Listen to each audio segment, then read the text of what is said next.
శ్రీ గురుభ్యో నమ. శ్రీమాత్రే నమ. శ్రీమాతరం శరణం శరణం ప్రపర్ధే.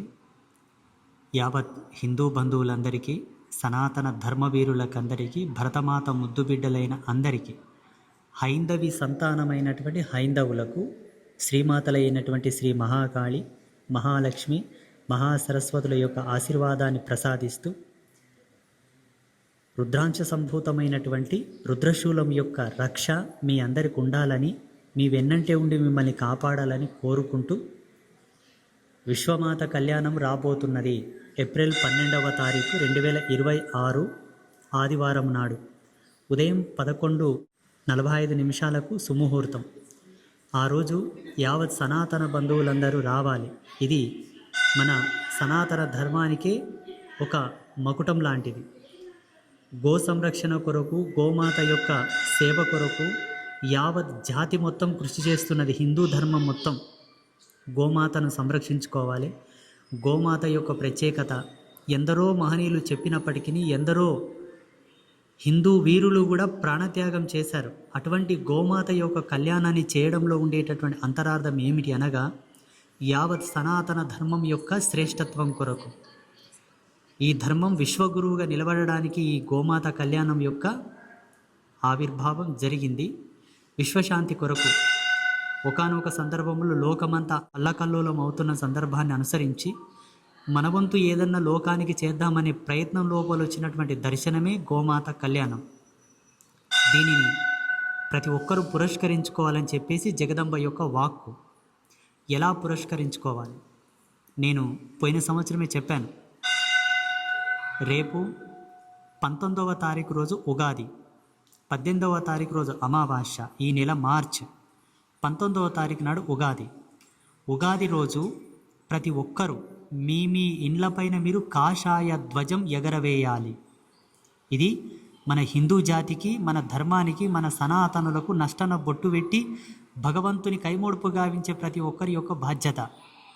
ప్రతి ఒక్కరి ఇంటి మీద కాషాయపు జెండా ఎగరవేయండి. దాని మీద ఏమైనా సింబాల్స్ ఉండాలనా, హనుమంతుడు బొమ్మ ఉండాలనా, ఓంకారం ఉండాలనా, రాముడు ఉండాలనా, అమ్మవారు ఉండాలనా, అది మీ ఇష్టం. ఏ సింబాల్ లేకపోయినా పర్వాలేదు. భగవా వర్ణం నీ ఇంటి మీద ఎగిరిందంటే భగవంతునికి సిగ్నల్ ఇచ్చినట్లే. ఉగాది పండగ రోజు మీ మీ స్థాయికి తగ్గట్ల మీరందరూ నైరుతి మూలలో జెండా ఎగరవేయండి. మీ ఇంటి పైకప్పు మీద నైరుతి మూలలో జెండా కట్టండి. మీ ఇంటికి అనేక లాభాలు. ఉగాది పండగ నాడు కాషాయం జెండా కట్టండి. గోమాత కళ్యాణము ఏప్రిల్ 12వ తారీఖు. ఏప్రిల్ 10వ తారీఖు నాడే మీ మీ ఊళ్ళల్లో, మీ మీ కూడలిల్లో, మీ మీ బస్తీలలో మీరు ఫ్లెక్సీలు కట్టండి. ఏమని కట్టాలి? ఓ సనాతనుడా, ఓ హిందూ బంధువా, గర్వించు. అంబాత్రేయ క్షేత్రంలో విశ్వమాత కళ్యాణం జరుగుతుంది. మన జాతికి, మన ధర్మానికి ఒక అద్భుతమైన సంకేతం అని చెప్పి కొటేషన్ వేసి, మీ ఫోటో వేసుకొని, ముగ్గురమ్మల ఫోటో వేసుకొని మీ మీ ఊళ్ళలో మీరు ఫ్లెక్సీలు కట్టాలి. ఇది ప్రతి ఒక్కరి బాధ్యత. గోమాత కళ్యాణం కన్నా 2 రోజుల ముందు ఫ్లెక్సీలు కట్టండి. కళ్యాణం అయిపోయిన తర్వాత 2 రోజుల తర్వాత ఫ్లెక్సీ తీసివేయండి. అలాగే కూడా ఉంచవద్దు. ఉగాది పండగ నాడు కాషాయం జెండా కట్టండి. ఈ 2 నా ఆదేశంలో, నా ఆజ్ఞ. ఒక గురువుగా నన్ను ఎవరైతే గౌరవిస్తున్నారో, బిజ్వారంలో వెలిసినటువంటి అంబాత్రేయ క్షేత్రం, ఆ క్షేత్రంలో వెలిసినటువంటి ముగ్గురమ్మల యొక్క పాదదాసుడైనటువంటి పరాశ్రీ స్వామి నా గురువు. ఆయన హిందూ ధర్మం కోసం మంచిగా పనిచేస్తున్నాడని మీకు నమ్మకం ఉంటే ఈ 2 పనులు మీరు చేయాలి. ఇప్పుడే కాదు, మీరు బ్రతికినన్నాళ్ళు గర్వంగా నేను హిందువునని చెప్పుకున్నావంటే ఈ 2 పనులు చేసినాడే నువ్వు హిందువని నేను గ్రహిస్తా. త్రికరణ శుద్ధిగా, ఒక బాల బ్రహ్మచారిగా, ఆజన్మాంత బ్రహ్మచారిగా, త్రిమాతల యొక్క అనుగ్రహం పొందిన ఒక దాసుడిగా నేను గర్వించాలంటే ఉగాది పండగ నాడు ప్రతి ఒక్కరూ మీ మీ ఇండ్ల మీద మీరు కాషాయం జెండా కట్టండి. 15th ఆగస్ట్ వస్తే త్రివర్ణ పతాకమునకు సెల్యూట్ కొట్టాలని మన పెద్దల నుంచి మనకు నేర్పారు. మనం కొడుతున్నాం. మనల్ని చూసి మన పిల్లలు కూడా సెల్యూట్ కొడతారు. ఓహో, మా తల్లిదండ్రులు దీన్ని గౌరవించారంటే ఇది మన జాతీయత దృక్పథానికి, ఈ దేశానికి సూచన. కాబట్టి నీ ధర్మానికి ఏమిటి? జాతీయ జెండాలో 3 వర్ణములు ఉన్నాయి. వాస్తవానికి 1850 కన్నా ముందు 1850 సంవత్సరంలో ఈ దేశం యొక్క జెండా ఏంటో తెలుసా? కాషాయపు జెండా, మధ్యలో ఓంకారం ఉండేది, త్రికోణంలో ఉండేది ఈ దేశం యొక్క ఫ్లాగ్. సరే, తర్వాత కొన్ని కుట్రలు జరిగాయి. 1857 వార్ తర్వాత దేశం యొక్క రూపురేఖలే మార్చేశారు కొంతమంది. మారిపోయింది. మారి ఇప్పుడు మనం సెల్యూట్ కొడుతున్నటువంటి జాతీయ జెండా 8వ జెండా. ఎన్నో కుట్రలు ఉన్నాయి ఈ దేశం మీద, ఈ ధర్మం మీద జరిగిన కుట్రలు.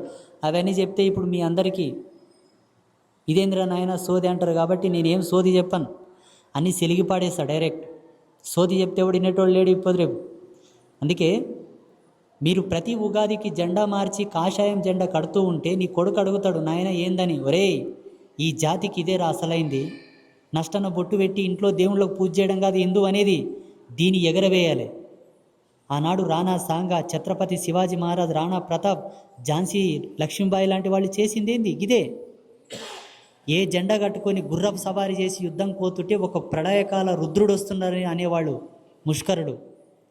ఈనాడు నీ ఇంటి మీద కాషాయం జెండా ఎగిరిందంటే నీ ఇంటి జోలికి ఎవడన్నా రావాలన్నా, నీ బిడ్డని ఎవడన్నా లవ్ జిహాద్ ట్రాప్లో పడేయాలన్నా గుండెలో వణుకు పుట్టాలి. నీ ఇల్లు సంరక్షణ, నీ కుటుంబ సంరక్షణ, నీ మాన్యత సంరక్షణ, నీ భూములు, నీ ఆస్తులు కూడా సంరక్షణ ఒక్క జెండా వల్ల ఆ రిజర్వేషన్ మీకు ఉంటుంది. కాబట్టి తప్పకుండా ప్రతి ఒక్కరు ఉగాది పండగ రోజు కాషాయపు జెండలు మీ ఇంటి మీద ఎగరవేయాలి. నేను చెప్తా అమ్మవారికి, ఉగాది పండగ నాడు ఎవరెవరు కాషాయం జెండా కడతారో వాళ్ళ ఇంటికి పోయి వాళ్ళ కడపకు చేయి పెట్టి రా అని చెప్తా. ఇక్కడ ముగ్గురమ్మలకి నేను, మీకే మంచిది. అన్ని విధాలుగా, సామాజికంగా, కుటుంబ నేపథ్యం ప్రకారంగా, ధర్మం ప్రకారంగా 3 విధాలుగా మీకు లాభం ఉన్నది. కాబట్టి ఉగాది పండగ నాడు ప్రతి ఒక్కరూ కాషాయపు జెండా ఎగరవేయండి. నైరుతి మూలలో, మీ ఇంటి నైరుతి మూలలో. ఇంటి మీద కట్టనీకే జాగలే స్వామి అంటే పెద్ద పొడవాటి కట్టెవేటి కట్టు, కింద వాటు పెద్ద జెండవాతి కట్టు. మాకు కట్టుకోవడానికి స్థలం లేదు స్వామి, అపార్ట్మెంట్లో ఉంటాము, అపార్ట్మెంట్లలో అందరు ఉంటారు కదా, అన్ని మతాల వాళ్ళు ఉంటారు కదా అంటే, సరే లేకున్నా పర్వాలేదు. నీకు బండి ఉంటుంది కదా, బైకు కట్టుకో.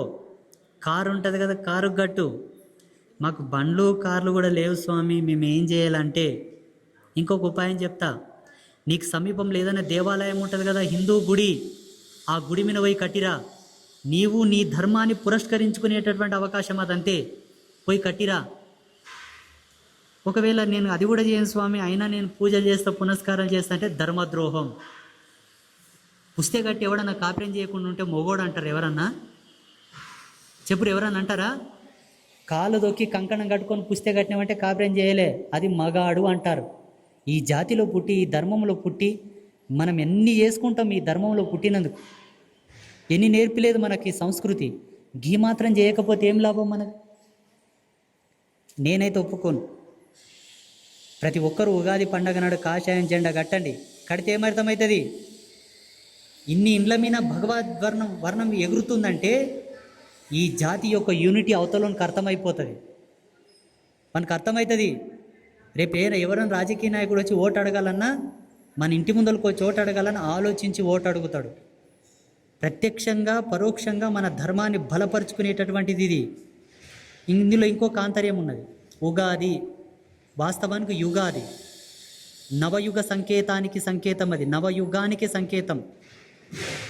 ఆనాడు నువ్వు భగవావర్ణంతో కూడుకున్న జెండా ఎగరేసినవంటే ఈ రోజుతో నా ఇల్లు నూతన కళలతో వికాసించాలని చెప్పి ప్రకృతికి సిగ్నల్ ఇస్తున్నట్లు, సమాజానికి ఏం సిగ్నల్ ఇస్తున్నట్లు? నా జాతి ఇది, నా ధర్మం ఇది, నేను రుద్రాంశ సంభూతుడను, విష్ణువాంశ సంభూతుడను, జగదంబ యొక్క బిడ్డనని ముష్కరులకు నువ్వు సిగ్నల్ ఇస్తున్నట్లు.